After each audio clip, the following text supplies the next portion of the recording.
नमस्कार। बारामासा आपके लिए एक नया इंटरव्यू सीरीज़ लेके आया है और इस इंटरव्यू सीरीज़ में हम आपकी मुलाकात कराएंगे तमाम क्षेत्र के लोगों से। उसमें एकेडमिशियंस होंगे, उसमें एक्टिविस्ट होंगे, उसमें पॉलिटिशियंस होंगे, उसमें हमारे लोक गायक होंगे और विभिन्न क्षेत्र के लोगों से हमारी कोशिश होगी कि आपकी मुलाकात करवाई जाए और उनसे बात करेंगे, कुछ मीठी कुछ तीती।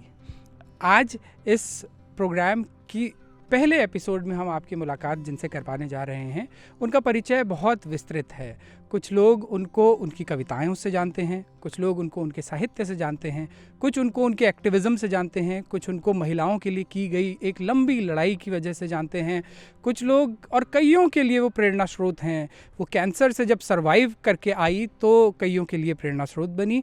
वो अपने शरीर को जब उन्होंने दान कर दिया तब वो कईयों के लिए प्रेरणा स्रोत बनी। कई लोगों ने उनको देखकर ये स्टेप लिया, जो एक बड़ा स्टेप स्पेशली हमारी सोसाइटीज़ में, जहाँ पे आज भी धार्मिक कर्मकांडों को इतना महत्व दिया जाता है कि कई लोग उसकी हिचकिचाहट की वजह से भी बॉडी डोनेट करने से बचते हैं। वहाँ पे उन महिला ने एक स्टेप लिया और उनको देखा देखी कई लोगों ने फिर उनको फॉलो किया। तो हम सीधे आपका परिचय करवाते हैं। हमारे साथ हैं गीता गैरोला, जिनको तमाम उम्र के, मेरी उम्र से लेकर के, मुझसे छोटी उम्र से लेकर के और मुझसे बड़ी उम्र के लोग तक जिनको गीता दीदी कहते हैं। गीता दीदी, आपका बहुत स्वागत है बारामासा। गीता दीदी, सबसे पहले अपने बचपन के बारे में कुछ बताइए। कहाँ बीता और कैसा था आपका बचपन? पहाड़ में पैदा हुई, पौड़ी ज़िले के असवालसों पट्टी के भट्टी गांव में। दादाजी पुलिस में थे, पिताजी भी पुलिस में थे। बचपन गांव में बीता, 5वीं तक गांव में पढ़ा और बहुत ही संपन्न बचपन जिसको कहते हैं। पैसे से तो कोई पहाड़ों में उस तरह से संपन्न था ही नहीं, तो जैसे सब लोग थे वैसे हम लोग भी थे। मगर जो एक संबंधों की संपन्नता होती है और खेल की, सीखने की और रिश्तों की, वो बहुत संपन्न था। संयुक्त परिवार था, 3 दादी थी, 12-13 भाई बहन थे। तो उन सब की नेता मैं, दीदी थी बड़ी, पर वो बहुत ज़्यादा किसी को हमको मारने पीटने तक सीमित थी, मुँह नहीं लगाती थी ज़्यादा। मगर मैं बाकी बच्चों की बदमाशी में सबसे नेता, शैतानी में नेता, पढ़ाई में भी नेता। तो नेतागिरी में सबसे ज़्यादा मैं ही रहती थी भाई बहनों के साथ में। और पहाड़ के जो पूरा कल्चर है, पहाड़ की जो सांस्कृतिक विरासतें हैं, पहाड़ का जो पर्यावरण है, पहाड़ की जो इतिहास भूगोल है, पहाड़ का जो मतलब जो भी पहाड़ से संबंधित जितनी चीज़ें हैं वो बचपन में की यादें बहुत हैं। उसकी लोक कथाओं की बहुत याद है, क्योंकि मेरी 2 दादियाँ बड़ी संपन्न थे लोक कथाओं से। तो वो हर त्यौहार के, हर मौसम की लोक कथाएँ थी उनके पास। और उनके पास में स्याल की, ढाडू बिराले की और शिवजी पार्वती की बहुत कथाएं थी। और शिवजी पार्वती उनकी कथाओं में ऐसे होते थे जैसे सामान्य नायक और नायिका होते हैं, असली लगती होंगी उस वक्त वो कथाएं। बिल्कुल बिल्कुल। मैंने अभी डॉक्यूमेंट भी करी है उसी तरीके से जिस तरह से वो सुनाती थी जी। तो उस तरह से बहुत ही संपन्न बचपन था। और उसके बाद पिताजी के साथ में थोड़े दिन बाद जब थोड़ा बड़े हुए तो पढ़ाई लिखाई के नाम पे हम मुरादाबाद, पहले बिजनौर गए, बिजनौर की बहुत याद नहीं है, फिर उसके बाद में मुरादाबाद गए, फिर मेरठ, लखनऊ, जहाँ जहाँ पिताजी का ट्रांसफ़र होता रहा वहाँ। अच्छा।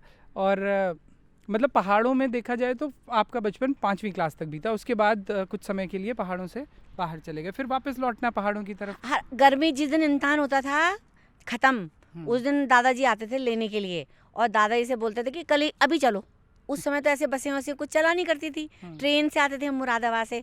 तो दादाजी बहुत प्यार से कहते थे कि कल सुबह जाएंगे बाबा। तो अगले दिन हम घर के लिए चल देते थे।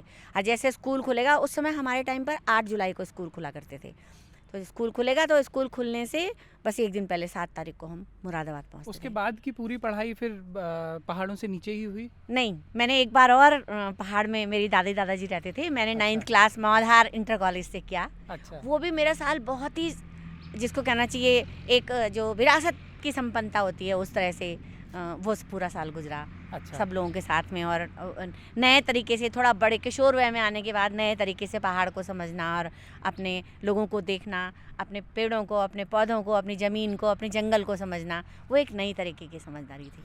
तो लिटरेचर की एंट्री आपके जीवन में, साहित्य से परिचय जो है, मुलाकात जो है, दोस्ती जो है, वो कब हुई, कैसे हुई? साहित्य से परिचय जहाँ तक बात है, वो तो जो हमारी हिंदी की किताब थी ना, सारे विषयों में मैं सबसे पहले हिंदी की किताब निकालती थी सज्जा में बैठ के और हिल हिल के कविताएं पढ़ा करती थी। इस पार हमारा भारत है, उस पार चीन जापान देश, मध्यस्थ खड़ा है दोनों एशिया खंड का, यहाँ यह नगेश ये, और यदि होता किन्नर नरेश में। तो सारी जितनी कविताएं थी वो बिल्कुल मुँह जबानी याद थी। तो उस समय से जो कविता, मुझे एक बूंद कविता बहुत अच्छी लगती थी द्वारिका प्रसाद माहेश्वरी की, तो मैं उस कविता को बहुत याद करती थी और कल्पना करती थी कि बूंद कैसे आई, कैसे समुद्र कैसे होता होगा, सीपी कैसे होती होगी, जैसे बच्चों की कल्पनाएं होती हैं। तो वो एक साहित्य से पहला परिचय था और दादाजी ने उस परिचय को बहुत बढ़ाने में काम किया, क्योंकि उन्हें पढ़ने का बहुत शौक़ था। तो जब मैं थोड़ा बड़ी हुई और अक्षर ज्ञान और वाक्य जोड़ के पढ़ने लगी, तो हमारे घर में ब्लिट्ज अखबार आया करता था। क्या आता था? ब्लिट्ज आता था, कर्म भूमि आता था, गढ़वालिया, मतलब बहुत तरीके के अखबार हमारे घर में आया करते थे। तो दादाजी अखबारों को मुझसे पढ़वाया करते थे। तो उस स्कूल में मेरी दादी भी बैठा करती थी और सब बैठते थे और वो सुना करते थे। तो उससे मेरी जो वाक्य, जहाँ पर जैसे मैं सा की गलती करती थी और पढ़ने में, तो वो दादाजी ठीक कराया करते थे। अच्छा। तो एक तो ये था, और दूसरी बात जो उपन्यास और कहानियाँ थी ना, वो दादाजी जो है दिन में बिना नागा 1 घंटे का क्लास लगता था दादी के साथ में। दादी को बड़ा शौक था सुनने का। अच्छा। और उसको अगर नहीं सुनाया तो उसकी और दादाजी की लड़ाई हो जाती थी। तो वो भी बाद में मेरी जिम्मेदारी आई। तो दादाजी ने मुझसे सबसे पहला उपन्यास मेरी ज़िंदगी का है, जो मैंने 4वीं या 5वीं में पढ़ा होगा, खून की 10 बूंदें, ओम प्रकाश शर्मा का। वाजिद अली शाह की स्टोरी थी उसमें। मुझे अच्छी तरह से अभी उसका कवर पेज भी याद है। याद नहीं है कि वो मुझे उस समय क्या हुआ था, लेकिन पढ़ के मैंने सुनाया था। अच्छा। पूरा उपन्यास। ये तो साहित्य की जो दोस्ती थी वो उस समय से हुई, लिखने पढ़ने से। और लिखना भी लगभग उसी वक्त में शुरू हुआ? लिखना मैंने 8वीं-9वीं से शुरू करा। अच्छा। 8वीं-9वीं से मैं कविताएं लिखती थी, जैसे बच्चे लिखते हैं ऐसे ही, और बहुत खुश होती थी। वहाँ पढ़ाती थी, भाषण देने में नंबर 1, भाषण भी देती थी। स्कूलों में जैसे प्रोग्राम होते हैं, हाँ। तो सारे प्रोग्राम में हिस्सा लेती थी। और ये उसके बाद से ये एक्टिविज्म का दौर, आसपास के मुद्दों से सरोकार रखना, उनमें प्रतिभागिता करना, ये कैसे हुआ? कोई प्रेरणा थी, कोई व्यक्ति थे जिनसे प्रेरणा पाई, या ये इस चेतना का विकास कैसे हुआ, शुरुआत कैसे? मेरे दादाजी सर्वोदयी थे। अच्छा। तो हमारे भूदान आंदोलन उन दिनों चला करता था। हमारे घर में एक सोहनलाल भिक्षु हुआ करते थे, सर्वोदयी। वो अभी कहीं, मैंने उनको पहाड़ के एक प्रोग्राम में देखा, फिर मैं उनसे मिलने गई थी और मैंने उनको, यंग से थे, गंजी भगवा कपड़े पहनते थे, नीली नीली आंखें थी उनकी, बड़े खूबसूरत थे। वो हमारे घर भूदान आंदोलन के दौरान 2-3 बार आए। और हमारे घर में, क्योंकि मेरे दादाजी प्रधान थे, तो हमारे घर में उस तरह की गोष्ठियाँ हुआ करती थी। और वो जो उस समय उन्होंने कहा कि चाय छोड़नी है, तंबाकू तो हम पीते नहीं थे, तो चाय छोड़नी है। तो उन दिनों वो गाँव में जो तंबाकू पैदा करते थे ना, उसके बारे में बात करते थे। अच्छा। तो चाय छोड़नी है, तो मैंने चाय छोड़ दी और कई सालों तक मैंने चाय छोड़ के रखी। तो दादा, वो जो एक पूरा दौर था ना, दादाजी कैसे लोगों को मदद करते थे या प्रधान के तौर पे कैसे काम करते थे, वो एक उनका तरीका था। चिट्ठियाँ रखी हैं अभी भी मेरी उस ज़माने की, और उनके काम करने के जो कागजात हैं वो भी रखे हुए हैं, समलौन। तो वो एक लगन थी। ऐसा लगता था, दादाजी हमेशा कहा करते थे कि बेटा, परिवार बहुत कुछ देता है आदमी को, लेकिन परिवार को व्यक्ति वापस भी बहुत ज़्यादा करता है। मतलब अगर 100% परिवार ने उसको दिया है, तो वो 300% वापस करता है परिवार को। लेकिन समाज भी हमको उतना ही देता है जितना परिवार देता है। हम समाज को क्या वापस करते हैं, ये सबसे ज़्यादा महत्वपूर्ण है। हमेशा ये वाली बात वो कहा करते थे, और मुझे ये वाली बात आज भी याद है। और मैं हर किसी से कहती हूँ कि समाज को वापस करना बहुत इम्पॉर्टेंट है ज़िंदगी में। तो ये है। तो उसके बाद फिर जैसे आमतौर पर हमारे समाज में लड़कियों की ज़िंदगियाँ होती हैं, माँ की डेथ हो गई, शादियों का बहुत दबाव पड़ गया, पिताजी, माँ नहीं थी कोई घर में, दादाजी ने पालन पोषण किया, तो शादी का दबाव पड़ गया, जो मैंने कई बार नकारा, सगाइयाँ भी तोड़ी 1-2, पर अंततः फिर दादाजी ने इमोशनल ब्लैकमेल करके, वो एक पूरा दौर था जिसको ज़िंदगी में गिना भी जा सकता है, क्योंकि दुनिया के राग रंग से उस समय मुलाकात हुई और उसको चखा। लेकिन एक कॉलेज का दौर भी था जो मैंने बहुत ज़बरदस्त आवारागर्दी में बिताया। अच्छा। वो दौर जो मेरठ कॉलेज का जो मेरी ज़िंदगी का दौर था, वो बड़ा ज़बरदस्त दौर था। किस तरह की आवारागर्दी? कॉलेज के बहाने पिक्चर देखने चले जाना, जितनी भी क्लासिक मूवीज़ हैं मैंने उसी समय देखी। अच्छा। सारी क्लासिक मूवी जो उन दिनों राज कपूर की फिल्में, नरगिस की फिल्में और पुरानी फिल्में, आदमी जो पुरानी वहाँ ना रेडियो रेट पे पिक्चर लगा करती थी मेरठ में, तो वो पिक्चर मैं देखा करती थी। और वो एक तो वो कि पिक्चरों को बहुत ज़्यादा शौक, तो उससे बहुत कुछ सीखता है है ना, जब पिक्चर देखता है आदमी तो उसको अलग अलग लोग अलग अलग तरीके की चीज़ सीखते हैं। आपकी जो चॉइस है आप वो सीख सकते हैं। तो हमने भी बहुत कुछ सीखा। और वही दौर था जब मेरी ज़िंदगी में जो मेरठ वाला दौर था 9th 10th 11th 12th का, जब मैं रानू, गुलशन नंदा, कर्नल रंजीत, कैप्टन हमीद से बढ़ करके शिवानी तक पहुंची। अच्छा। पढ़ने में। और शिवानी ने मुझे ऐसा चस्का लगाया कि उस समय के हमारे कॉलेज के बाहर एक दुकान हुआ करती थी जिसमें 50 पैसे में एक किताब मिला करती थी किराए पर। तो जितना भी जेब खर्च होता था, कोई भी हमारे घर आता था, कुछ पैसे दे के जाता था, वो पैसे हम संभाल दिया करते थे। और पूरी गर्मियों के दिनों की छुट्टियों में हम उस दुकान से जितनी भी मन्नू भंडारी, जितनी महिलाएं थी, सूर्यबाला, कृष्णा सोती, मन्नू भंडारी, मेहरुन्निसा परवेज, राजी सेठ, क्रांति त्रिवेदी, सारी मालती जोशी, सारी महिलाओं को उस समय पढ़ लिया था। उषा प्रेमवदा, सारी जो उस समय की प्रसिद्ध किताबें थी, मन्नू भंडारी, है ना, वो उस समय पढ़ ली थी। और शरद चंद्र, प्रेमचंद्र, वो दादाजी के टाइम पर। मैंने गुरुदत्त भी पढ़ा हुआ है, आचार्य चतुर्सेन भी पढ़ा हुआ। और बहुत मतलब जितना दादाजी को पढ़ने का शौक था, तो पुलिस लाइन और पीएसी की लाइब्रेरी से हमारे घर में किताबें आया करती थी। तो जो ही किताब आई वो मैंने तो ज़रूर पढ़नी हुई। तो एक चस्का था किताबों का। और तो उस समय वो मेरा बड़ा संपन्न दौर था जब मेरी मानसिकता बनी। और पहली किताब फिर आपकी कब आई और किस विषय पर थी? पहली किताब मेरी नूपीलान की मायरा पाएबी करके, ये मणिपुरी शब्द है। और ये इसका नाम है स्त्री संघर्ष की जलती हुई मशालें। अच्छा। मायरा नूपीलान के नूपीलान माने स्त्रियाँ, मायरा पाएबी माने जलती हुई मशालें। अच्छा। तो ये मैंने इरोम शर्मिला को किया था। और अच्छा। मेरे दिमाग में कांगला गेट की वो 80 महिलाएं थी जिन्होंने नग्न होकर प्रदर्शन किया था अपने बच्चों के लिए। तो वो मेरे दिमाग में थी और मुझे लग रहा था कि उन महिलाओं को याद किया जाना चाहिए। और मेरी ज़िंदगी में जो टर्निंग पॉइंट, जब वो किताब तो बहुत बाद में आई, किताब मतलब लिखती रही लेकिन किताब ऐसे नहीं आई। मगर कविताएं जो है, कोई मैगजीन ऐसे नहीं थी जिसमें नहीं छपती थी। हिंदुस्तान, मुझे याद है कि मेरी पहली कविता हिंदुस्तान में छपी थी और वामा में। और उस समय हम कमल जोशी को नहीं जानते थे, मगर उसके साथ कमल जोशी की कविता वो फ़ोटो छपी थी। तो मुझे लगा कि कौन व्यक्ति हो सकता है जिसकी फ़ोटो इसमें छपी हुई है। तो बाद में तो रिश्ता ही हो गया उन लोगों से, तो फिर तो दोस्तियाँ ही बहुत हो गई। तो वो एक दौर था जब बहुत छपती थी। धाद ने 1994 में मेरी किताब पे, तस्लीमा नसरीन के मेरी कविता पे एक पोस्टर बनाया जो अभी भी मेरे पास है। तो ऐसे बहुत सारे बनते थे। मैंने एक गीत लिखा था जो आंदोलन के दौरान भी गाया गया और अस्कोट आराकोट अभियान का तो जो थीम सॉन्ग बन गया था। तो इस तरह से साहित्य के साथ में, लेकिन कभी लिखते रहे।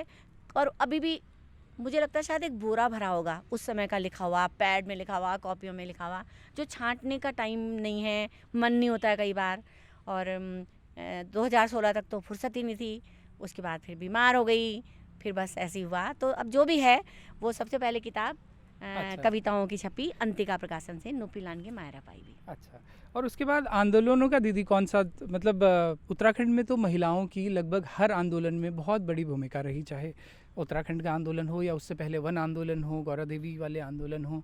तो कितने आंदोलनों को आपने बेहद नज़दीक से देखा, उनके बारे में कुछ अनुभव साझा कीजिए। मैंने चिपको आंदोलन से बेहद नज़दीक से नहीं देखा, पर मैंने महसूस किया, क्योंकि जब चिपको आंदोलन चल रहा था तब हम मेरठ में रहा करते थे। अच्छा।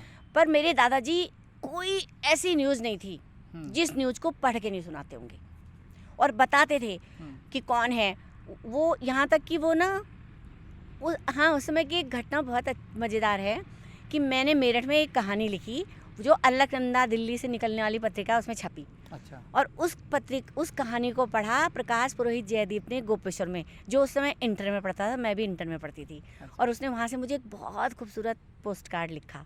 वो मेरे पास बहुत दिनों तक पड़ा रहा पोस्ट कार्ड। और तो मेरी पहाड़ों से जान पहचान ऐसे भी थी। और उसी दौर में फिर चिपको आंदोलन चल रहा था। दादाजी बहुत, क्योंकि उनको बहुत लगाव था और बहुत सारी चीज़ें थी, तो वो लगातार बताते रहते थे।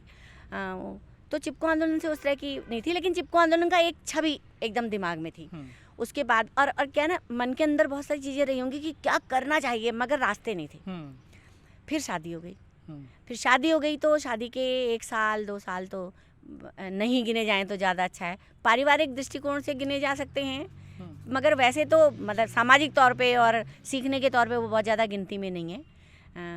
मैगजीन, लेकिन हम लोग छाम और चिन्याली रहा करते थे, तो मैगजीनें मैं टिहरी से और उत्तरकाशी से खरीद लाया करती थी, तो मैगजीन पढ़ती थी। लेकिन उन दिनों बहुत कुछ लिखा, थोड़ा बहुत लिखा, वामा में छपा, इधर उधर छपा, मगर ऐसे बहुत ज़्यादा उपलब्धियाँ नहीं थी।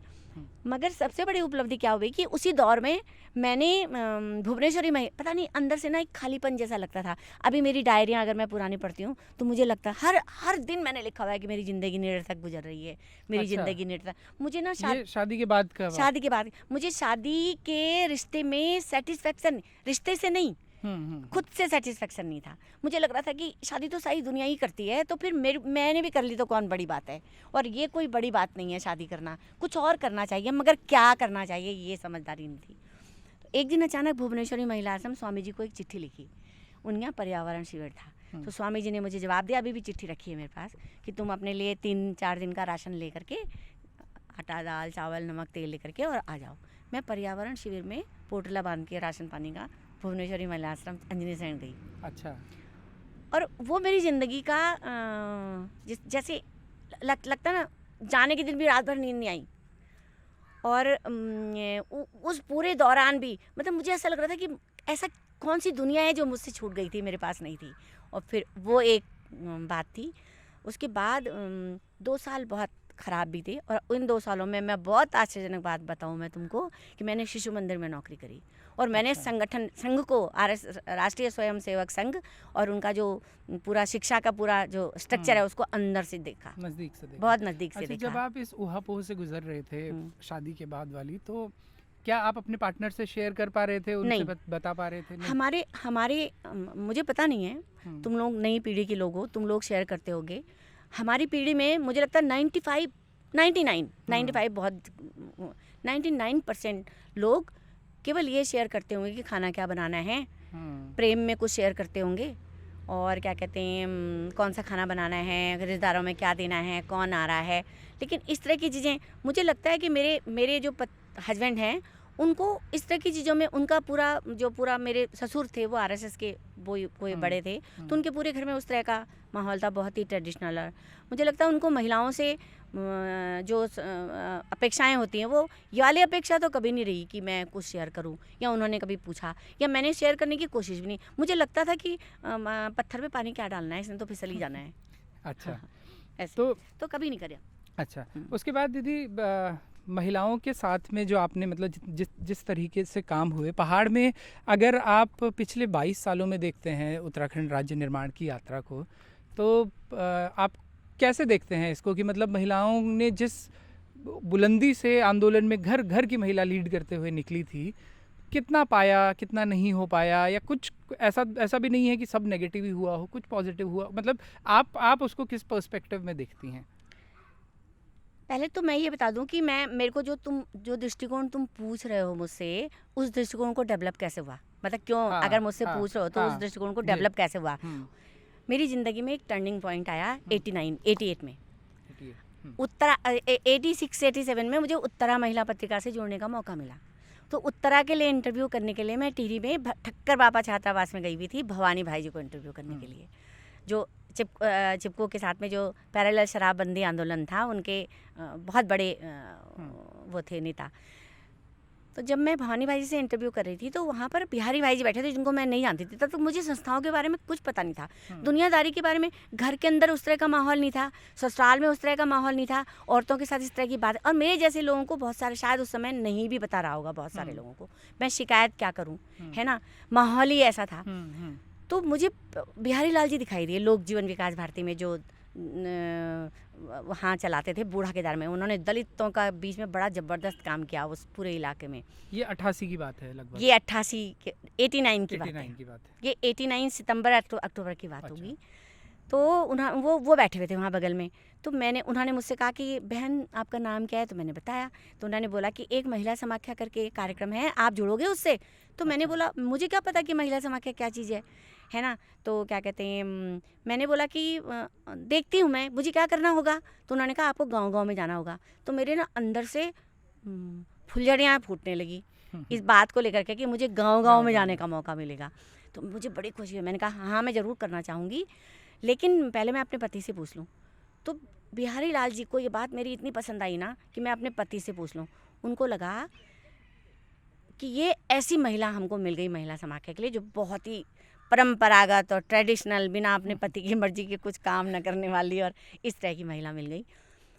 क्योंकि इधर क्या हुआ था कि जब महिला समाख्या की बातचीत चल रही थी, महिला समाख्या एनजीओ के थ्रू चल रहा था, तो बहुत सारी विमेन मूवमेंट से जुड़ी हुई महिलाएं बिहारी लाल जी के संपर्क में आई, और उन्हें वो सब महिलाएं, वो बात बहुत अच्छी करते थे, पर अगर वो सब महिलाएं उनको बहुत उच्छृंखल लगती थी, है ना। उनमें से कुछ 2-4 सिगरेट भी पिया करती थी, वो खुल के बातचीत भी करती थी। तो उन्हें लगा कि ये एक बढ़िया लीडर मिल गई जो अपने पहाड़ की औरतों को बिल्कुल तरीके से थाम के रखेगी।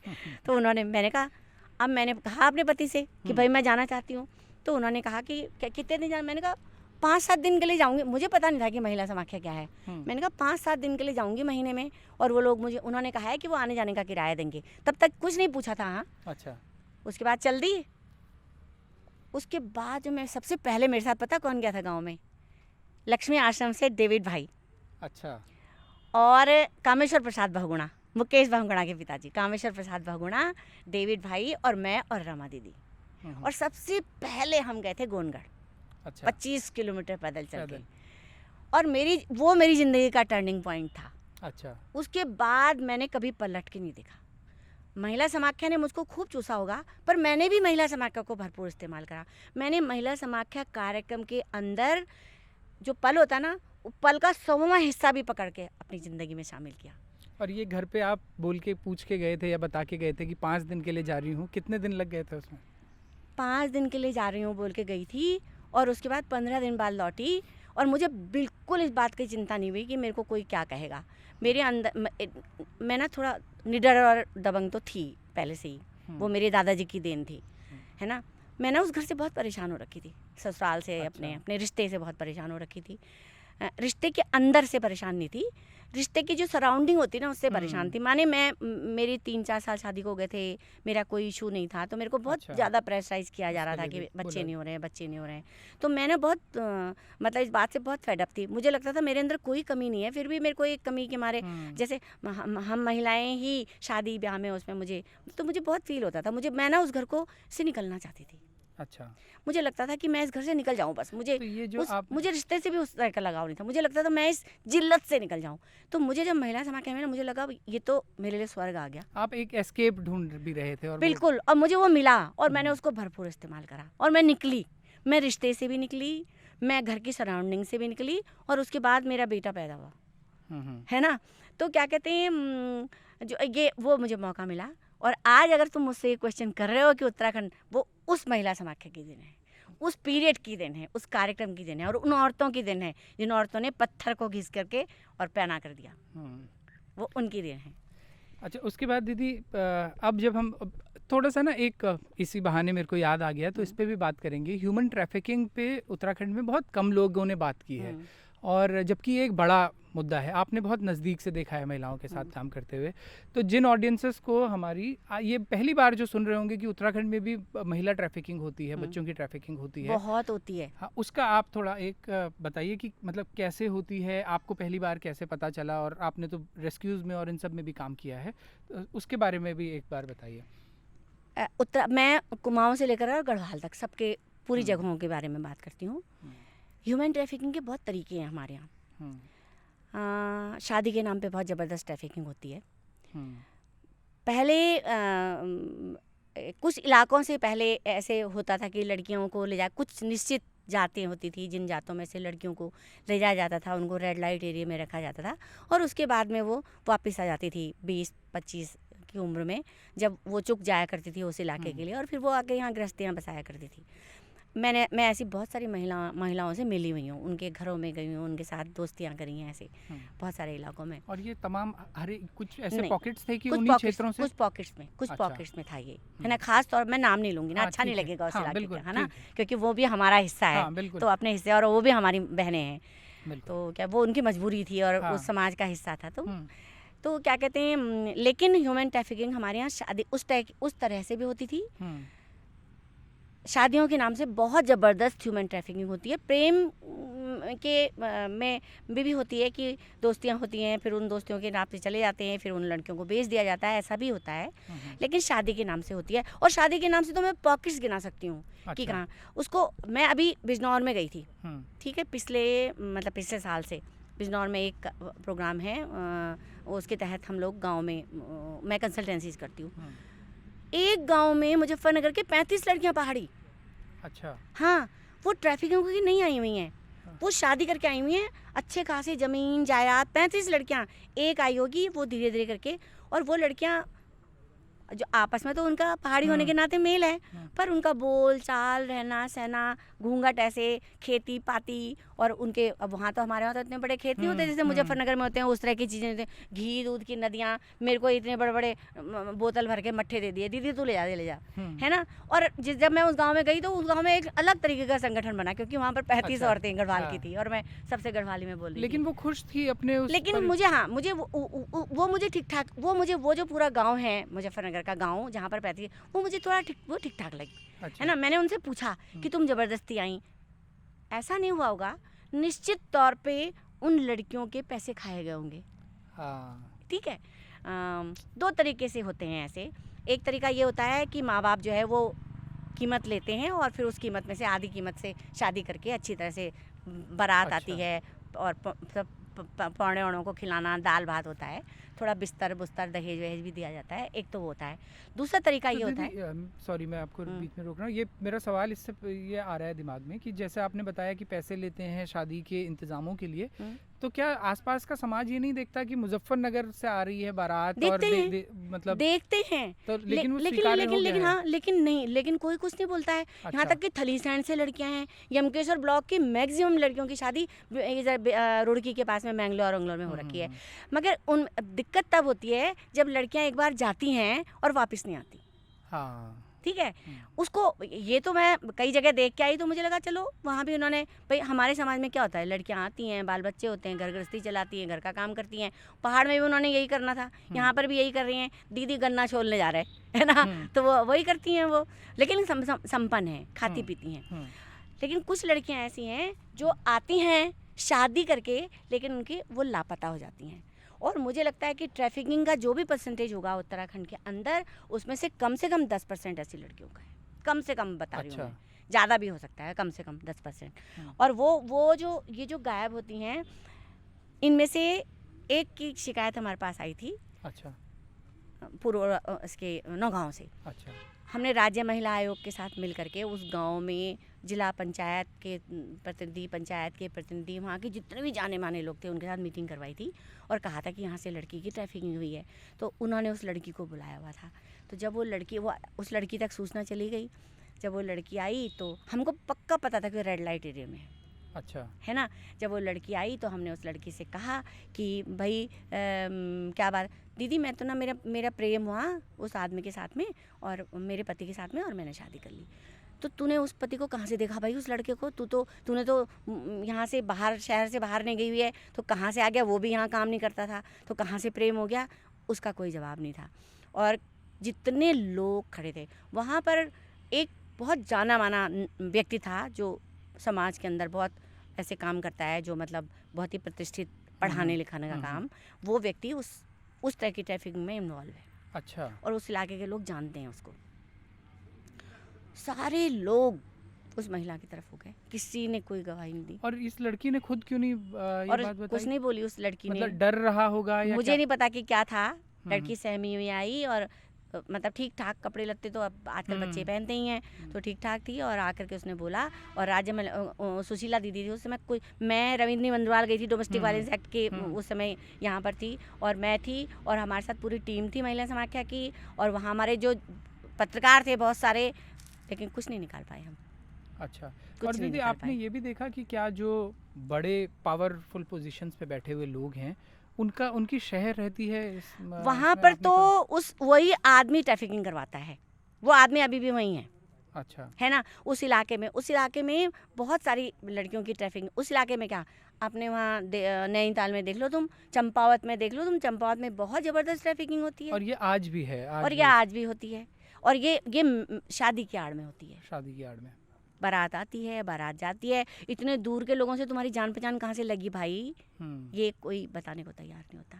और फिर वो लड़कियां कभी वापस लौट के नहीं आती। तो इस दिशा में दीदी कुछ काम हो पाया, कुछ कंस्ट्रक्टिव, कुछ लोगों ने, कुछ संस्थाओं ने, या किसी भी? मुझे नहीं पता, उत्तराखंड के अंदर तो किसी ने बहुत ज़्यादा कंस्ट्रक्टिव काम किया होगा, मुझे ये नहीं पता है।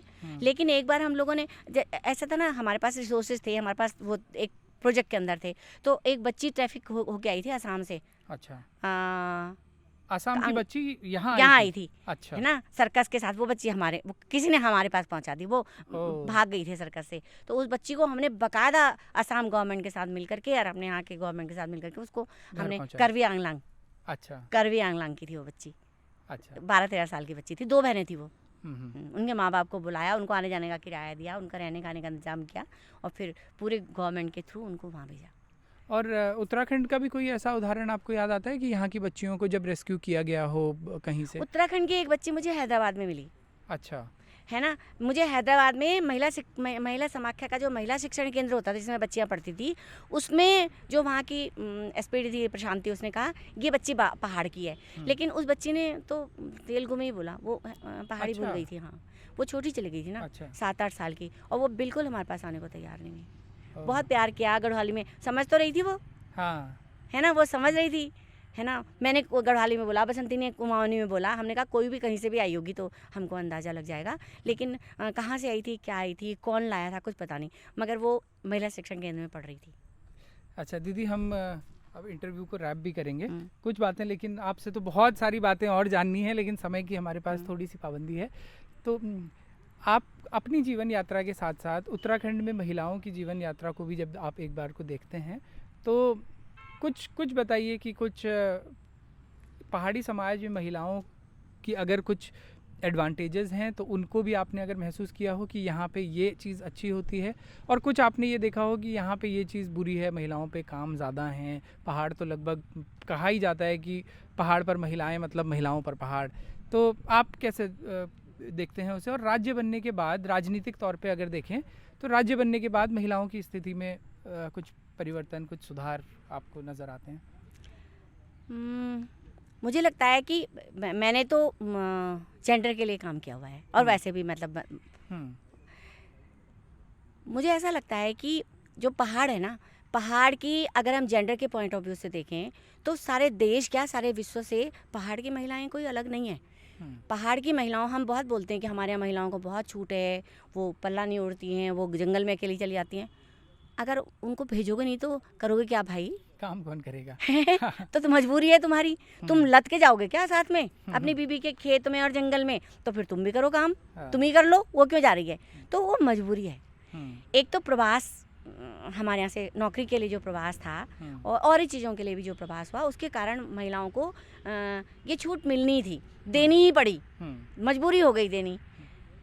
और ये छूट फिर महिलाओं को जब मिली, जंगल जाना, खेत जाना, आपस में मिलना जुलना, हम कहते हैं वो भालू से लड़ लेती हो, बाघ से लड़ लेती हो, निडर होती हैं, तो उनके अंदर एक अलग तरीके का जुझारूपन तो पूरे हिंदुस्तान में जहाँ जहाँ जिस राज्यों में जाने का मौका मिला, हमारे यहाँ की औरतों के अंदर एक अलग तरीके का जुझारूपन है और एक अलग तरीके की राजनीतिक समझदारी भी है ना। ये तो निश्चित है। प्रश्न ये उठता है कि जो उत्तराखंड आंदोलन से भी पहले ये थी, चिपको इस बात का गवाह है, सर्वोदय आंदोलन का जो शराबबंदी आंदोलन है वो इस बात का गवाह है, जो खनन आंदोलन चला था वो इस बात का गवाह है, नशा नहीं रोजगार दो आंदोलन था वो इस बात का गवाह है ना। तो एक निश्चित तरीके का जुझारूपन, और उनको जो, क्योंकि वो बाहर निकलती हैं तो उनको बाहर निकालना हमारे लिए बहुत मुश्किल था, बाहर निकालना, क्योंकि हम मीटिंगों में, वर्कशॉप में ऐसे बुलाया करते थे, तो जिसमें कोई फ़ायदा नहीं है, उसमें आना बहुत मुश्किल था। लेकिन इस तरह से बाहर निकलना उनके लिए आसान था, है ना। वो मतलब वो निकल पाई। और स्वतंत्रता आंदोलन में भी हमारे यहाँ की महिलाओं ने बहुत बढ़ चढ़ के भागीदारी करी थी, क्योंकि वो एक अलग तरीके का माहौल यहाँ पर है महिलाओं के लिए। अब प्रश्न ये उठता है कि जब उत्तराखंड आंदोलन हुआ और उत्तराखंड आंदोलन में हमारी महिलाएं इतनी संख्या में आईं, बहुत ही साफ मुझे लगता है कि उत्तराखंड आंदोलन में महिलाएं इसलिए आईं कि उन्हें एक शराब मुक्त उत्तराखंड चाहिए था। उन्हें जो पानी, चाहे वो मैं जंगल में काम नहीं करती, मैंने बचपन में कभी घास लकड़ी काटी होगी, अब तो नहीं काटती हूँ, लेकिन मेरे को अपने जंगल के लिए, अपने घास के लिए, अपनी मिट्टी के लिए एक संवेदना है और मैं उस पर अपना अधिकार चाहती हूँ। वो मेरा है तो मेरा ही होना चाहिए, है ना। तो ऐसे ही जो ये मेरा है और मेरा होना चाहिए, ये उनके अंदर है, क्योंकि उनका डायरेक्ट लगाव है। गौरा देवी बोल के गई कि हमारा मायका है, और मायके से तो लड़कियां हमेशा कुछ ना कुछ प्राप्त करती हैं। तो वो जो एक अलग लगाव होता है कि मायके का मतलब तो लड़कियां ही जानती हैं, तो वो एक बात होती है कि अगर मायका है तो वो एक लगाव उनका जल जंगल ज़मीन से था। तो जल जंगल ज़मीन पे वो अपने अधिकार की बात नहीं कर रही थी। वो नहीं कह रही थी कि हम तुमको पेड़ काटने को ले दे दो, हम ट्रक के ट्रक माल सप्लाई करेंगे। आज तक कोई महिला माफिया नहीं मिली होगी पहाड़ में, या महिलाएं नहीं मिली होंगी जंगल में लकड़ियों की माफियागिरी करती हुई या जंगल काटती हुई, है ना। लेकिन वो फिर भी जो है जंगल की रक्षा करने की बात करती हैं, क्योंकि जो हमारे जीने का जो तरीका है, जो हमारे जो उत्तराखंडीयत, आप आजकल एक शब्द बड़ा आ रहा है, तो मैं उसको उत्तराखंडीयत बोलूँगी कि जो हमारे जल जंगल ज़मीन के साथ जो हमारा लगाव है और उससे हम जो हमारा लेना देने का जो संबंध है, वो हमारे अंदर बहुत गहरे बैठा हुआ है। तो जब हम अपनी चीज़ की जितनी रक्षा करते हैं, वो चीज़ हम अपना चाहते हैं। हमने कभी नहीं कहा कि सरकार अपना अधिकार त्याग दे, हमने कभी नहीं कहा सरकार संरक्षण छोड़ दे। हमने कहा कि वन विभाग अपना काम करे, हमें अपना काम करने दो। यही तो हुआ। हमें अब हमारे अधिकार चाहिए, है ना, हमें हमारा हक हकूक़ चाहिए। तो जब हक हकूक़ से और उससे हमको हटाया गया, तो वन पंचायतों के पूर्व जो है जंगल जलाने का भी पूरा स्वतंत्रता आंदोलन के पैरेलल जो आंदोलन चला था, पूरा का पूरा वो आंदोलन चला। तिलाड़ी कांड इतना जबर, वो जल जंगल ज़मीन के अधिकार का ही था, वो पूरा झेला। तो वो जो एक पूरी बात है वो महिलाओं के अंदर थी, और उसी कारण महिलाएं कि पानी पे हमारा अधिकार होगा, हम पानी हमारे नज़दीक आएगा, पानी हमें पीने के लिए मिलेगा, पानी हमें सिंचाई के लिए मिलेगा। पानी की तो कमी नहीं है उत्तराखंड में, लेकिन पानी पहुँच से दूर है, तो ज़रा नज़दीक चाहिए था, है ना। तो वो होगा, जंगल पे हमारा अधिकार होगा, जंगल हमारे संरक्षण में होगा, जंगल के हमारे फ़ायदे होंगे, जंगल को हम अपने तरीके से इस्तेमाल करेंगे। जब आज भी हम प्योली को देख करके हमारे मन में एक अलग तरीके की संवेदनाएं हैं, बुरांस को देख के अलग तरीके की संवेदनाएं हैं, बांझ को देख के हमारी अलग तरीके की संवेदनाएं हैं, थुनेर का पेड़ देख के हम अलग तरीके से संवेदित होते हैं। तो ये जो हमारा संवेदनाओं का स्तर है, ये हमारे अपनी मिट्टी से और अपने जंगलों से जुड़ा हुआ है। तो ये जो संवेदना का स्तर था, ये महिलाओं को उस आंदोलन में घसीट के लाया कि जब हमारा अभी, क्योंकि हम कहते थे कि उत्तर प्रदेश बहुत दूर है, क्योंकि हम कहते थे कि उत्तर प्रदेश के लोगों को हमारे लिए नीतियाँ बनाने की तमीज़ नहीं है, क्योंकि हम कहते थे कि हमारा प्रतिनिधित्व बहुत कम है, हमारे प्रतिनिधित्व की सुनाई नहीं होती है। हम हमेशा कहते थे इस बात को, उत्तराखंड बनेगा तो हमारा प्रतिनिधित्व बढ़ेगा, उत्तराखंड बनेगा तो हमारी जो ज़रूरतें हैं, महिलाओं की जो ज़रूरतें हैं, जल जंगल ज़मीन, शराब, बच्चों की पढ़ाई लिखाई, शिक्षा का स्तर, रोजगार, इस पे कुछ फ़र्क पड़ेगा, जिस पे मुझे नहीं लगता है कि कुछ फ़र्क पड़ा है। जंगल हमारे हाथों से लगातार दूर चले गए हैं, यहाँ तक कि इन पिछले 21 सालों में हमारी संवेदनाओं को ख़त्म कर दिया गया है साजिशन। औरतों के जुझारूपन को उनको बांट करके, जाति में तो बटे हुए थे हम, वर्गों में भी बटे हुए थे, है ना, धर्म में हम थे बटे हुए, मगर इतनी घृणा उत्तराखंड के अंदर नहीं थी जितनी अब हमको दिखाई देती है। वो किसी के दलितों के प्रति घृणा हो, वो ठाकुरों के ब्राह्मणों के प्रति, ब्राह्मणों की ठाकुरों के प्रति घृणा हो, वोट देते समय भले ही हम एकजुट चले जाएं, वो मुसलमानों के प्रति घृणा हो, वो ईसाइयों के प्रति घृणा हो। हमने कभी किसी के साथ में, हमारे बहुत सारे गांव ईसाइयों के हैं, पौड़ी में पूरे गांव में हमारे वहाँ के पहले प्रधानमंत्री की पत्नी पाकिस्तान के हमारी पहाड़न थी, है ना, तो फर्स्ट लेडी ऑफ पाकिस्तान हमारे यहाँ की थी, उत्तर अल्मोड़ा की रहने वाली थी। तो वो उस तरह के हमारे मन में कोई दुराव नहीं थे, वो एक तरह का छूतपात और वो तो था, वो हमेशा से रहा है ना। वो तो धर्म को मानने वालों के मन में होता ही है ना, वो नशा तो होता ही है हमारे अंदर। लेकिन और ये जो आयातित देवता हैं, जो इलीट देवता हैं, उन देवताओं के प्रति आस्था नहीं थी हमारी। हमारे लोकल देवता थे, हमारा एक पत्थर देवता है, हमारा एक टिमरू का सोटा देवता है, हमारा एक पेड़ देवता है, नागरजा को हम कहीं पर भी एक ढूंगे में पूज देते थे, है ना। हमारा घंडियाल देवता की कोई आज तक मूर्त नहीं है ना। रत्थी देवता की आज तक कोई शक्ल नहीं बता सकता कौन है वो। लेकिन आज जो भयंकर तरीके का जो उबाल है, इलीट पने का उबाल है, इलीट देवताओं का, ठीक है, वो उन देवताओं ने हमारे यहाँ के लोगों की भी बुद्धि को कुंद कर दिया है ना, उनको नशेड़ी बना दिया। धर्म के नशे, वो शराब के नशेड़ी तो और भांग के नशेड़ी तो वो जन्म सिद्ध थे, उसके विरोध में औरतें आई, है ना। आज और इस नशे से, ये जो धर्म का नशा है और ये जो इलीट बनने का नशा है और ये राजनीति का जो नशा है, इस नशे ने हमारी औरतों को बांट दिया और उनका जुझारूपन ख़त्म कर दिया। इन 21 सालों के अंदर सबसे महत्वपूर्ण काम यही करा सरकारों ने कि किसी तरह से औरतों का जुझारूपन ख़त्म करें।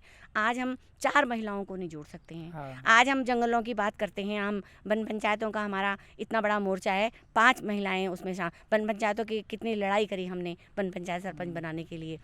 आज 4 महिलाओं को हम इकट्ठा नहीं कर सकते हैं, और जंगलों को कटने के लिए हम 5 महिलाओं को इकट्ठा नहीं कर सकते। और कोई नेतृत्व का उभार भी दीदी हमको नहीं दिखता, मतलब ना कि लीडरशिप में जैसे कोई भी बड़ा फीमेल लीडर उत्तराखंड में, जैसे पहले आंदोलनों में भले ही वो लीडिंग पोजीशंस में थी, गौरा देवी खुद उनमें थी, लेकिन हमने देखा कि पिछले मतलब उत्तराखंड की राजनीति में कोई भी बड़ा महिलाओं का नाम नहीं आता है। जिनका है भी वो या तो किसी राजा के परिवार से हैं या किसी फैमिली के कारण हैं, लेकिन कोई महिला नेतृत्व तो वैसा उभर के नहीं आ पाया। तो हम कौन सी सोसाइटी को बिलोंग करते हैं? पितृसत्तात्मक सोसाइटी को। तो जहाँ पर पितृसत्ता होगी और जहाँ पर सत्ता होगी, वहाँ पर औरतों को आगे कैसे करेंगे? जब घर की सत्ता औरतों के हाथ में देने को तैयार नहीं होते वो। आज बोल रहे हैं वो कि साहब हमारे यहाँ तो गाँव औरतें। मैं अपनी बात बताती हूँ, मैं टिहरी में रहती थी, मेरे कानों में एक सोने के कुंडल थे, तो मैं सुनार के पास गई और मैंने कहा भैया ज़रा ये बेचने हैं। उन्होंने बोला भाभी जी आप बहुत अच्छा किया आपने, आप भाई साहब से पूछ के आई कि ये बेचना है। तो मैंने उसको बोला कि जब मैंने खरीदे थे तेरे यहाँ से, मैंने भाई साहब से पूछ के खरीदे थे, उस दिन तो तूने भाई नहीं बोला मुझसे। तो ये जो आप जो मैं किस्सा सुना रहा हूँ, इसके पीछे की बात को समझने की कोशिश करें हम, कि जो पितृसत्ता होती है वो कभी भी औरतों के हाथ में सत्ता देना, क्योंकि अगर औरतों के हाथ में सत्ता देंगे तो परिवार की नींव खिसकेगी। भाई औरतें बाहर निकलेंगी, एक्सपोजर होगा, परिवार का जो ढांचा है वो डगमगाएगा।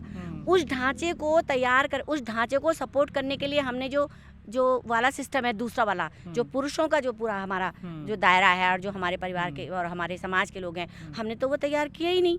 हमारे धर्म ने वो तैयार नहीं किया, हमारे परिवार के ढांचे ने नहीं, हमारे समाज के ढांचे ने नहीं। जो अलिखित सारे नियम हैं वो सब उनके पक्ष में हैं, तो हमने उनको परिवार के ढांचे को पालने पोसने के लिए तैयार ही नहीं करा। तो हम इस जो एक ढांचा जो किसी के ऊपर जिम्मेदार व्यक्ति के ऊपर दिया हुआ है, उसको कैसे सरकने दे सकते हैं? तो सबसे पहले चोट अगर औरतों के हाथ में सत्ता दी जाएगी तो परिवार के ढांचे पे लगती है, और परिवार का ढांचा सरकता है तो सबसे पहले परिवार के लोग औरत को अंदर खींचते हैं। मुजफ्फरनगर कांड सबसे बड़ा उदाहरण है, और दुनिया का इतिहास में जितने आंदोलन हुए हैं, महिलाओं के साथ जितनी बर्बरता से उनको कुचला गया, और रेप की जो पूरी राजनीति है वो इस तरह के आंदोलनों में इस्तेमाल होती है। और उनको उसके बाद जो औरतें इतना बढ़ चढ़ के आ रही थी, वो सारी औरतें मुजफ्फरनगर के, हमने मुजफ्फरनगर वाली होने का दंश आज भी झेलते हैं, वो सब अंदर चली गई है ना। और फिर उसके बाद जो सरकारें आई, तो जो हमारे पुराने नेता थे वो महिलाओं के हाथ में कैसे दे सकते थे भाई सत्ता? वो मजबूरी हो गई। अभी हम जब प्रश्न करेंगे कि विधानसभा में कितनी महिलाएं हैं, और जो महिलाएं हैं भी, क्या वास्तव में वो महिलाएं हैं या वो पॉलिटिशियन हैं? क्योंकि महिलाओं में भी तो अलग अलग कैटेगरी डेवलप हुई है ना भाई। महिलाएं जो सरवाइव करती हैं वो महिला नहीं होती, वो पॉलिटिशियन हो जाती हैं, पार्टी की पॉलिटिशियन हो जाती हैं। तो वो पहले वो पार्टी की सदस्य होती हैं, फिर क्योंकि वो पार्टी ने उनको सत्ता दी है, फिर वो राजनीतिज्ञ होती हैं। तो पार्टी जो कहेगी वो करेंगे। औरतें क्या कह रही हैं इससे उनको कोई मतलब नहीं है। और विधानसभा में और संसद में इतना वर्चस्व नहीं है महिलाओं का कि वो महिलाओं के लिए नीति बनाते समय हस्तक्षेप कर सके। वो हामी हाँ जी जी हुजूर वाली पार्टी में बैठी रहती हैं, बात में बैठी रहती हैं, है ना। तो ये इसलिए हमको यहाँ पर ऐसा नहीं है कि उत्तराखंड में जो है लीडरशिप नहीं है, और ऐसा भी नहीं है कि भारत के अंदर लीडरशिप नहीं है। बहुत लीडरशिप है, बहुत ज़बरदस्त लीडरशिप है, लेकिन उस लीडरशिप को आप पॉलिटिकली आगे नहीं लाना चाहते हैं। आप उनके हाथ में सत्ता देंगे ही नहीं भाई। ये जो जितने बड़े बड़े नेता हुए, इनके हाथ में भी तो सत्ता दी गई है ना। इन्होंने खुद प्रयत्न करे, मगर सत्ताएं भी तो उनको मिली है ना। किसी को विरासत में मिल गई है, किसी ने अपनी कोशिश साम दाम दंड भेजे, किसी ने अपने पैसे से ले ली हैं, मगर हमारे पास ना तो विरासतें हैं। तो जिनकी पतियों की डेथ हुई, उन्होंने औरतों को, सबको, महिलाओं को खड़ा किया गया है। मैं उनका अवमानना नहीं कर रही हूँ, लेकिन क्या वो महिलाएं रहेंगी, या वो उस पार्टी की सदस्य हो करके और उस पार्टी की विधायक बन जाएंगी और उस पार्टी का हामी करेंगी? क्या वो महिलाओं की बात करेंगी? क्या वो जमीन की बात करेंगी? क्या वो बच्चों की बेरोजगारी की बात करेंगी? क्या वो हेल्थ सिस्टम की बात करेंगी? क्या वो उस महिला की बात करेंगी जो आज 4 पे लद करके रास्ते में बच्चे पैदा करके मर रही है ना? क्या हम उस बात को कर सकते हैं कि हमारे पास ऑक्सीजन की कितनी परेशानी हुई, हमारे बीच से कितने लोग गए, हम मर के, कौन बात कर रहा है? जो महिलाएं भी आ रही हैं, क्या वो करेंगी? प्रश्न ये है। तो दीदी इसलिए हमारे हाथ में सत्ताएं दी नहीं जाती हैं, जानबूझ के हमें वंचित रखा जाता है। कोई बात जो इस पूरी चर्चा के दौरान अगर मेरे से पूछना मिस हो गया हो, आपको लगता हो कि उस पर बात होनी चाहिए थी, तो वो आप बताइएगा।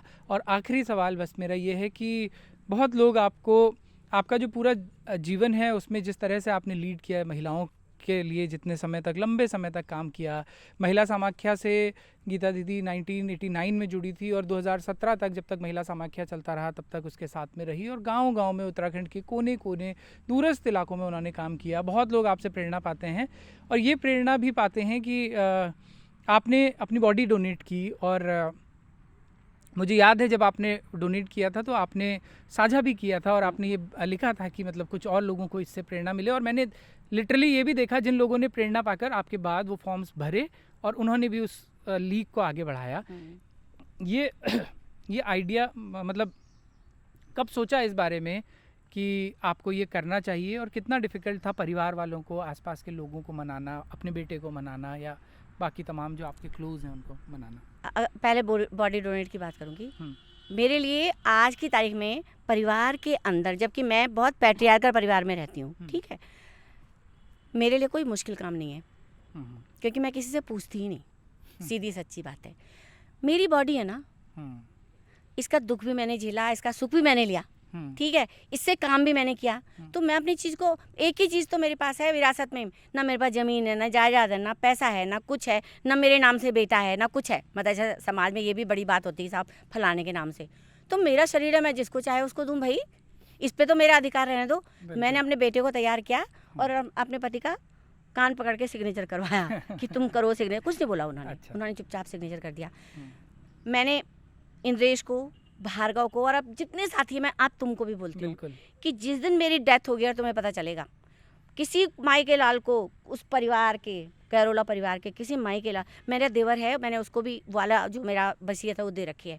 उस वसीयत में मैंने बिल्कुल साफ लिखा हुआ है कि एम्बुलेंस आएगी, फ्री में ले जाएगी, एक पैसा मेरे ऊपर खर्च करने की ज़रूरत नहीं है। मेरे बच्चे को, मेरे परिवार के किसी सदस्य को ना गंजा होने की ज़रूरत है, ना कोई कर्मकांड करने। मुझे कर्मकांड पे विश्वास नहीं है, तो मेरे मरने के बाद कोई मतलब ही नहीं है। जब मैं ज़िंदगी में कोई कर्मकांड नहीं कर रही हूँ तो मेरे मरने के बाद तो क्या मतलब हुआ उसका। और मैं फिर कह रही हूँ सारे लोगों से कि जब मुझे कुछ नहीं दिखाई देगा, मैं तो जो थी वो तो गई, वो तो खाली मिट्टी है। पर शायद मरने का उत्सव मनाना, कि जनगीत गाते समय मेरे को ले जाना, मैं फिर कह रही हूँ, है ना, कि क्योंकि गिरदा को जब जनगीत गाते हुए ले गए थे, मतलब एक अलग ही माहौल था, एक अलग माहौल होता है। कल लता मंगेशकर की डेथ हुई, मेरा बहुत मन हो रहा था कि वहाँ पर कोई लता जी के गीत गाता, सेलिब्रेट करता लता की पूरी ज़िंदगी को, तो कितनी अच्छी बात थी। मुझे बहुत सूनापन लगा उस चीज़ को देख करके, है ना। पर खैर उनके लिए हम क्या कह सकते हैं, पर अपने लिए तो कह सकते हैं। एक बात तो ये है। दूसरी बात मैं ये कहना चाहती हूँ कि उत्तराखंड के अंदर अलग अलग तरीके से समझदारी बना, चाहे वो लड़के हों, मतलब युवा हों, युवतियाँ हों, महिलाएं हों या पुरुष हों, बहुत लोगों ने काम किया, ठीक है। उत्तराखंड में सरकार में मजाक उड़ाई जाती है कि एक पत्थर उठाओ तो 10 NGO रहते हैं। ऐसा नहीं है, ऐसा बिल्कुल नहीं है, है ना, कि ये पत्थर उठा के 10 NGO होंगे, ऐसा बिल्कुल नहीं है। वो बकते हैं। हाँ, मतलब NGO के कंसेप्ट को हमेशा नेगेटिव उसमें देखा जाता है। आप बताना चाह रहे हैं कि उसके कुछ पॉजिटिव्स भी हैं, है ना। बहुत सारे लोगों ने काम किया, छोटे छोटे NGO ने काम किया, छोटे छोटे लोगों ने अपने स्तर पे काम किया। सर्वोदय आंदोलन हमारे यहाँ बहुत मजबूत था उस समय। मुझे जब मेरी विचारधारा थोड़ा विकसित हुई तो मुझे लगा कि सर्वोदय वाले जो लोग हैं ना, वो व्यवस्था परिवर्तन की बात नहीं करते हैं, वो कहते हैं कि समाज, तुम्हारा मन परिवर्तन होना चाहिए। जब व्यवस्था परिवर्तित होगी तो मन परिवर्तन होगा, ऐसे मेरा मानना था। लेकिन मुझे लगता है आज मुझे सर्वोदय आंदोलन की बहुत सख्त ज़रूरत महसूस होती है। मुझे लगता है कि आज एक शराबबंदी का वैसा आंदोलन होना चाहिए, क्या कहते हैं, जंगलों को बचाने के लिए एक वैसा आंदोलन होना चाहिए जो सर्वोदय के टाइम पर उठा था। लेकिन कोई नहीं उठा पाता है। जितने लोगों ने, चाहे सर्वोदय आंदोलन से यहाँ पर आंदोलनों का पूरा जो पूरी परंपरा रही है, पूरा इतिहास रहा है, और जो लीडरशिप का पूरा उन आंदोलनों के दौरान, मैं राजनीतिक लीडरशिप की बात नहीं कर रही हूँ, जो कॉलेज में पढ़ने वाले लोग थे, यूनियन थी, स्टूडेंट यूनियन थी, जिन लोगों ने भी उस समय लीडरशिप ली, चिपको से जुड़े हुए लोग आज जहाँ हैं वहाँ बहुत ही मतलब टॉप पोजीशन में हैं और बहुत अच्छा काम करते हैं, है ना। उन सारे लोगों का, हम सारे लोगों का, मैं भी उनमें शामिल हूँ, कि जो काम हमने किया हुआ था, हमारे पुरखों ने किया हुआ था, उस काम को हमको चैनलाइज करना चाहिए। मैं जो तुमसे बात कर रही थी, चैनलाइज करना चाहिए था। राजनीतिक तौर पे चैनलाइज की बात मैं नहीं कर रही हूँ कि तुम फलानी पार्टी इस तरह की नहीं। मतलब आप एक जिंदगी को चलाने की जो राजनीति होती है ना, उस राजनीति को आप कैसे अपनी ज़िंदगी में, अपने सराउंडिंग में, अपने राज्य के लिए, अपने जल जंगल ज़मीन के लिए कैसे इस्तेमाल, उसको हमने चैनलाइज नहीं करा। जिसका, ये मेरी शिकायत है और मेरा कहना भी है, जिसका खामियाजा हम आज भुगत रहे हैं, है ना। कि कोई भी लोग आकर के बाहर से, और मैं बाहरी लोगों का आना बुरा नहीं मानती, क्योंकि ये तो परिवर्तन है और ये तो होगा ही, आएंगे ही लोग और हम भी जाएंगे। लेकिन जिस तरह से आके वो लोग यहाँ गंदगी फैलाते हैं, और राजनीतिक गंदगी की बात कर रही हूँ मैं, धार्मिक गंदगी की बात कर रही हूँ, है ना, जिस तरह से वो लोग फैलाते हैं और हम जिस तरह से बहते हैं उसमें, वो उसी का नतीजा है कि हमने उसको चैनलाइज नहीं करा। ये मुझे कहना है। तो ये थी हमारे साथ बेहद जिंदा दिल एक शख्सियत गीता गैरोला। आपको उनकी बातों से पहाड़ की एक खिड़की के तौर पे आपने देखा होगा कि तमाम चीज़ें, आई होप आपको बहुत सारी चीज़ें इसमें नई, जिनके बारे में आपको पहले शायद जानकारी ना रही हो, बहुत बारीकी से महिला मुद्दों की, महिला समस्याओं पे उन्होंने बात की, ह्यूमन ट्रैफिकिंग पे उन्होंने बात की। गीता दी, आपका बहुत बहुत धन्यवाद बारामासा से बात। बारामासा का भी बहुत, और बारामासा को तो मैं बहुत, क्योंकि मेरे सामने ही पैदा हुआ, तो मैं तो बहुत सपोर्ट करती हूँ। तो ये थी हमारे साथ गीता दी, जिनसे हमने कुछ मीठी कुछ तीखी बातें करी। ये एक इंटरव्यू सीरीज़ जारी रहेगी और हम आपकी मुलाकात करवाते रहेंगे ऐसी ही पर्सनालिटीज़ से। देखते रहें और जुड़े रहें बारामासा।